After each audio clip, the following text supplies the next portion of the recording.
Hello, Gemini. Welcome back to 12th House Tarot. My name is Mouse. I am your host. Welcome, first timers. This is a reading for Gemini and wherever Gemini might be in your chart for the week of June 3rd to June 9th, 2024. Well, happy to have you here, friends. Happy birthday. It's your season, my friends. Let's see what last week's reading was entitled. Let your wounded warrior heal. The whole world is supporting you. Whoa. That's a lot of love, my friends. What do you say to that, Gemini? Oh, all right. Let's do a shuffle. Here we do a past, present, and future spread with clarifiers for each, all from the same deck. Go ahead, leave a like, a comment, subscribe, help this baby channel grow.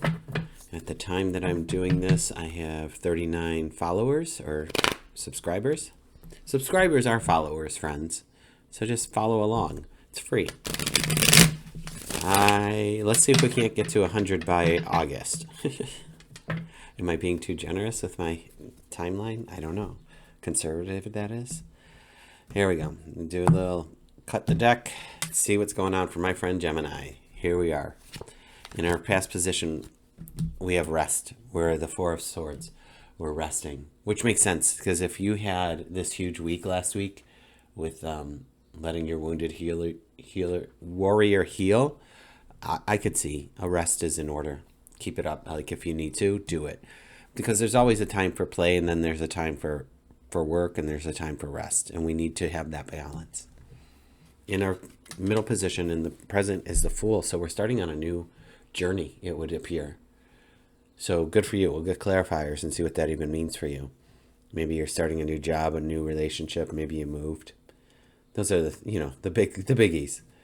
Ooh, and then you have the King of Pentacles in the future part, in the future column here, which is just your connection with money and being solid and reliable. So that feels wonderful. So maybe you're moving. Maybe you're moving for a new job. Maybe you're switching careers. Good for you, Gemini. Maybe you're expanding your business. Who knows? Only you know. So how this resonates for you, you plug it in like, oh, this is about my relationship, blah, blah, blah, blah, blah. All right? Let's come back here to the Four of Swords and see what the clarifiers are. We just pull right off the same deck, friends. All right, maybe we're worried a little bit because we have the Five of Pentacles. I mean, look at the card, right? There's a lot of struggle. There's a lot of strife here. They're wounded. They're ill-equipped to be in the weather. This is no bueno right here. So let's take a pause and see why this is showing up. As it is clarifying the Four of Swords, that maybe this is what you're concerned about. Maybe you're just like, I just can't hack it anymore. I got to get out of this situation. Because here we are. Oh, this is interesting. Because this is, I was going to say, this is about lack and limitation. And then we get the Four of Pentacles.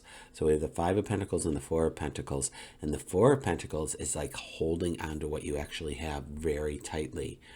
They could almost say that you're greedy, but that would be taking more than your fair share. These are mine. I need to hold on to them. And that's okay. If you do what you need to do, my friend, for your sanity, your survival, your peace of mind. Wow. This is something. So Nine of Swords is coming up and something is keeping you up at night.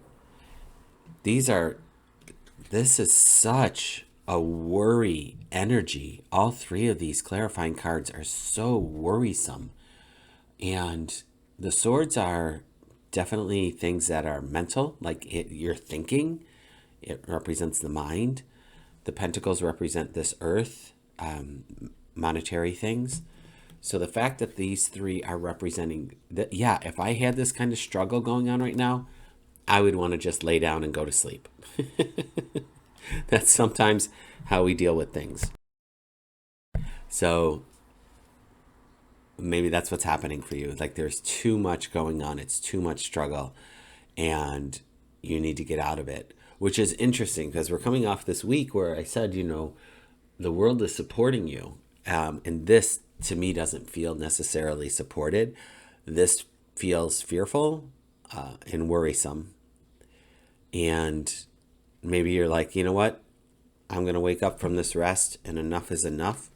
I'm turning over a new leaf. I'm going to start this new job. I'm never going to have to worry about this again. I'm leaving this relationship. I'll never have to worry about this again. So let's go here and see what this might be about, what these cards might be. Even though the clarifiers are the Fool, there should be some kind of tapestry that unwinds here, or winds, however you look at that. So we have the Two of Wands, which makes perfect sense with the Fool, because the Two of Wands is setting goals, right? He's looking out onto the horizon. He's got his globe in his hand. He's deciding where to go and what to do. So this is a decision-making card. All twos are choice points anyway. So let's see what else we have. So we have the Nine of Cups, which is happiness. So this is the call. This seems so obvious, but this is what's going to be said right here. Go where you feel happy, obviously. Where you might be celebrated, Gemini, where you might be lifted up, encouraged, all that stuff.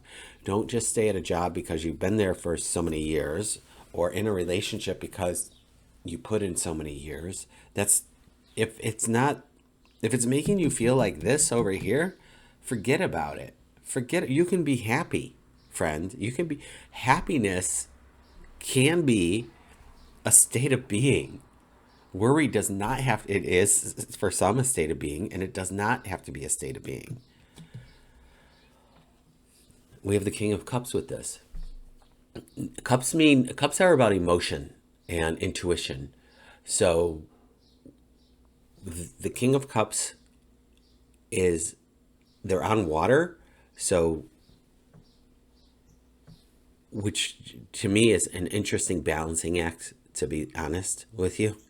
I had been equating this at one point with the Statue of Liberty, like give me you're tired, you're poor, you're hungry, yada yada. But what I want to say here is that this is for you.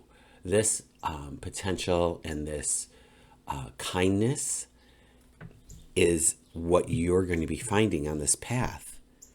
So again, with the Two of Wands is a choice point. You're starting a new path. Pick happy, pick kind-hearted, pick people that support you and love you. You can break the paradigm shift of this over here, this worry, this frustration, this sleepless nights, the wanting to do nothing but nap all day sensation. Pick happiness, pick kindness, follow your intuition, follow your heart, stay out of your mind, and let the heart lead you. Because here we go to the King of Pentacles then, which is, again, money, being strong, being on solid ground. Let's see what the clarifiers are for the King of Pentacles. Let's move these over a little, bring this in. We have the Strength card for starters, which is beautiful. This is something that you can draw on, even though if it's, quote, in the future, pull this energy into you now. Like, call on your future self to help you with this transition, whatever this is for you, Gemini. Whatever this is. We know that the Strength is just literally about strength and power. So whether it's discipline also, you can have discipline, because you can't just put your hand in a lion's mouth like that. Like, there has to be a trust developed. There has to be consistency and a pattern in, practicing this so that the hand doesn't get bitten. We have the Ace of Swords. It's interesting that it's flanking, that we started with the Nine of Swords over here and the Four, because the swords, again, are your intellect, your thinking mind. Aces are a beginning of a cycle. They're the beginning of the suit of the deck. So maybe we have some new thoughts coming in instead of these old patterns. Wow. All right. So we have the Five. I couldn't predict this if he paid me. We have the Five of Swords with this one as well. And there's a truce, or there's a rest. Something is laid to rest. Something is done and over with. I believe that you are the victor in here and not the victim. That whatever transpired over here might be coming to, like, putting a bow on it and finishing it off because you decided, you know what, I'm not choosing this. I'm not choosing this worry and this struggle. I'm choosing happiness and abundance and joy. And I have the King of Pentacles is abundance, the Strength card, the Ace of Swords, and then this is telling me, like, you know what? You did overcome that. You did overcome whatever this was. Let's see what's on the bottom. We have the King of Wands as well. So our King of Wands is all about strength and respect and just being successful in whatever this enterprise is that you were taking part of. So draw upon that energy, Gemini, in this birthday month for you, or this birthday season, that is. Draw upon this energy for you. Let me know what you're doing. Write me a note in the comments. You know, what is your transition? What are you going through? I'd love to hear about it and see if I can have any more insight for you as we move forward. So I want to thank you all for being here. Consider liking and subscribing. I do these weekly. And that's it. Oh, sorry. Sorry. I scrunched your cards in the middle of me saying goodbye. I apologize for that. It feels a little rude. So hydrate and meditate and take care of you. And I will see you next week.